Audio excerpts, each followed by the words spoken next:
లో high court bench ఏర్పాటుకు వేగంగా అడుగులు పడుతున్నాయి. న్యాయమూర్తులకు సౌకర్యాలు కల్పించాలి, వాటిపైన వివరాలు ఇవ్వాలని కర్నూలు జిల్లా కలెక్టర్కు హైకోర్టు రిజిస్టర్ లేఖ. వెంటనే స్పందించిన జిల్లా కలెక్టర్ ప్రభుత్వ ప్రైవేటు భవనాలను పరిశీలించాలని అధికారులకు ఆదేశం. ప్రభుత్వ భూములను గుర్తించాలని ఆర్డీఓకు సూచన. పలు భవనాలను పరిశీలించి నివేదిక ఇచ్చిన అధికారులు. కర్నూలులో శాశ్వత హైకోర్టు బెంచ్ ఏర్పాటుకు కీలక పరిణామం చోటు చేసుకుంది. 15 మంది న్యాయమూర్తులకు సరిపడా సౌకర్యాలను సంబంధించినటువంటి పూర్తి వివరాలు సమర్పించాలని హైకోర్టు రిజిస్ట్రార్ శ్రీనివాస శివరాం ఈ నెల 29న కర్నూలు జిల్లా కలెక్టర్ రంజిత్ భాషాకు లేఖ రాశారు.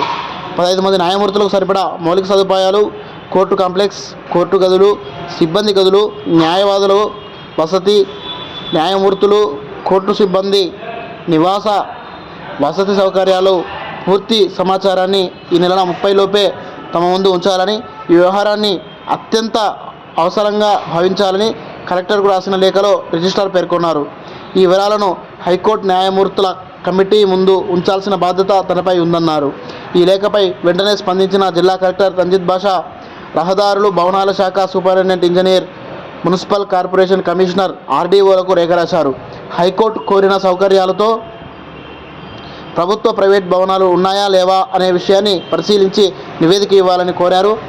ప్రభుత్వ ఖాళీ భూములను గుర్తించి ఈ నెల 30 లోపు నివేదిక ఇవ్వాలని కర్నూలు ఆర్డీఓకు స్పష్టం చేశారు. కర్నూలులో హైకోర్టు బెంచ్ ఏర్పాటు చేస్తామని ఎన్నికల ముందు ప్రజాగలం కార్యక్రమంలో భాగంగా ప్రజలకు కూటమి హామీ ఇచ్చింది. ప్రభుత్వం ఏర్పడ్డాక బెంచ్ ఏర్పాటు కోసం రాష్ట్ర మంత్రిమండలి తీర్మానం చేయడం జరిగింది. ఆ తర్వాత శాసనసభలో తీర్మానం చేశారు. కర్నూలులో హైకోర్టు బెంచ్ ఏర్పాటు ప్రతిపాదనపై అభిప్రాయాలను తెలిపేందుకు కాంపిటెంట్ అథారిటీ హైకోర్టు న్యాయమూర్తులకు ఫుల్ కోర్టు ముందు ఈ వ్యవహారాన్ని ఉంచాలని విజ్ఞప్తి చేస్తూ రాష్ట్ర న్యాయశాఖ అప్పటి కార్యదర్శి గతేడాది అక్టోబర్ 28న రిలీజ్ చేయడం జరిగింది. ఈ విధంగా కర్నూలులో హైకోర్టు బెంచ్ ఏర్పాటుకు వేగంగా అడుగులు పడుతున్నాయని మనకు ఈ యొక్క సమాచారంతో అర్థమవుతుంది. ఆ విధంగా కర్నూలులో బెంచ్ ఏర్పాటుపై హైకోర్టు సీనియర్ న్యాయమూర్తులతో ఓ కమిటీని సీజే జస్టిస్ ధీరజ్ సింగ్ ఠాకూర్ ఏర్పాటు చేశారు.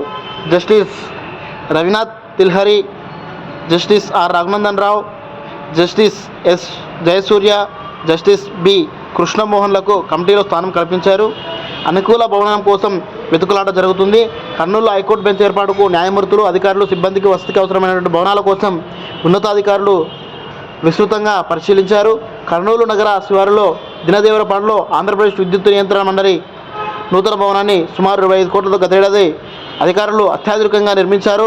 ఇందులో న్యాయస్థాన అవసరాలకు ఉపయోగపడే 4 విశాలమైన హాళ్లు, ప్రత్యేక గదులు అందుబాటులో ఉన్నాయి.